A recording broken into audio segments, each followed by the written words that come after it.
Hello and welcome everyone. Today I wanted to share with you a recording of one of my recent team matches where I solo queued, and it kind of shows why playing alone can bear an extra tough challenge. Enjoy!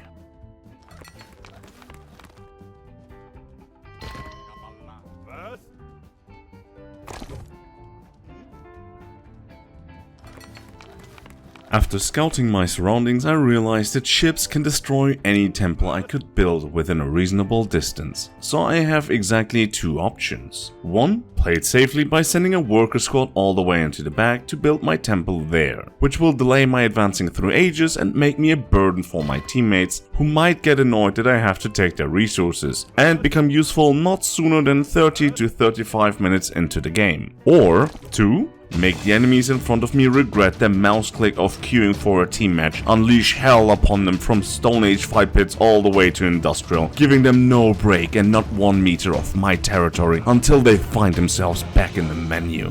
If you want to find out what I decided to do, just keep watching. Yeah, obviously. What did you think was I going to do? A few minutes later, my first maceman arrived at the enemy in front of me, who thought he could get rid of me with some Stone Age warriors. Unfortunately, in combat, Stone Age warriors get countered by macemen, so that he cannot defend himself and has to watch me destroying his base.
The next enemy seems unprepared for my visit and suffers a similar fate. Watching my macemen tearing every single house, bulwark, dock and even his forge apart, while they snag a couple workers in the process. He denies 2 of my towers, which doesn't yield any benefit to him. Walling off the land bridge to their allies makes sure that this stays a fair 1 versus 2.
After gathering another army and clearing some more houses outside their territory, I call for another attack and order my workers to secure our position, with towers to defend against a counterattack, but also a wall to avoid having cavalry come out and harass my economy, and keep the enemy army at a comfortable distance.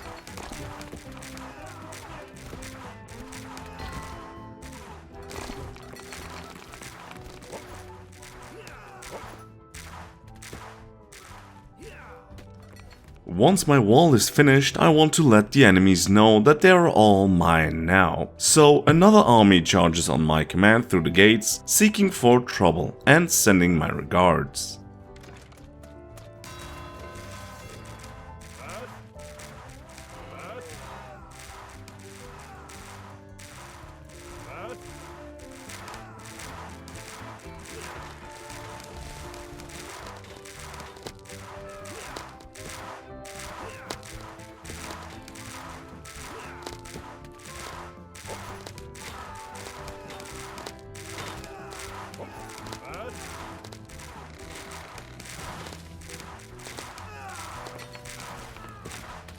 My aggressions do not come cheap. They put a heavy toll on my economy, and it gets worse when one of the two sends a fleet of junks cutting off my fishing economy that I heavily relied on.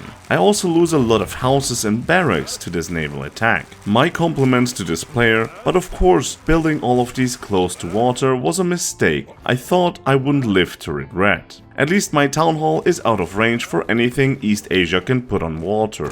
After being set back by their naval attack, I have to delay my next attack. But it will come nonetheless.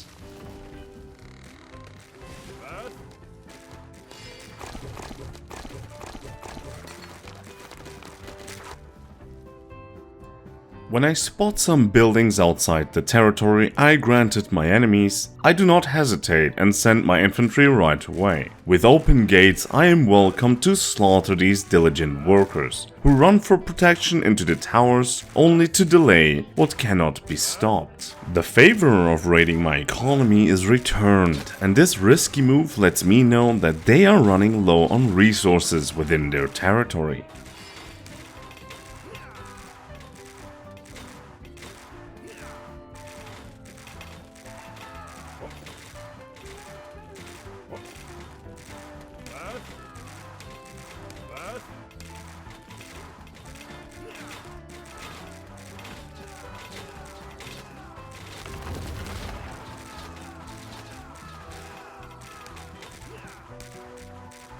After slowly regaining my economical strength, I decide that the time for artillery has come. Medieval artillery, but artillery nonetheless. Damaging the town hall will force the player to repair, which will expose the workers to my infantry. At least that is the plan. Was it the damage of my rocket cannons, the lack of resources to repair, or simply the desire to end this suffering? We will never know, but the more exposed player falls to the bombardment of my rocket cannons, and his teammate is soon to follow.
And then, finally, Allied reinforcements, just in time to bury my fallen soldiers. All jokes aside, I appreciate that help was sent, better late than never.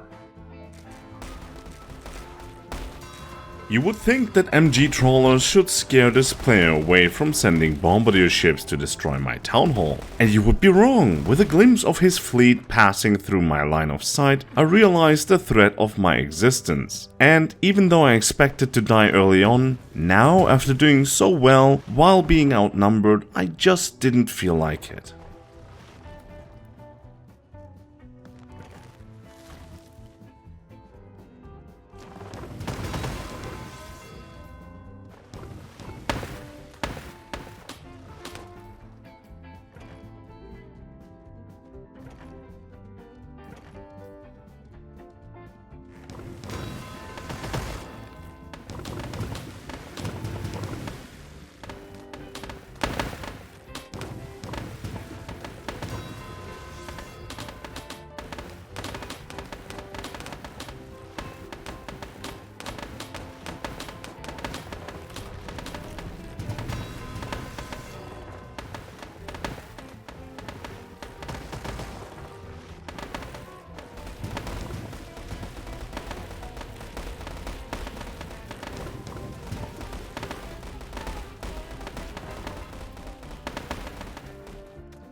Once the threat is banished, I can spend my time building up an economy and advancing through the ages in peace for the first time in this match.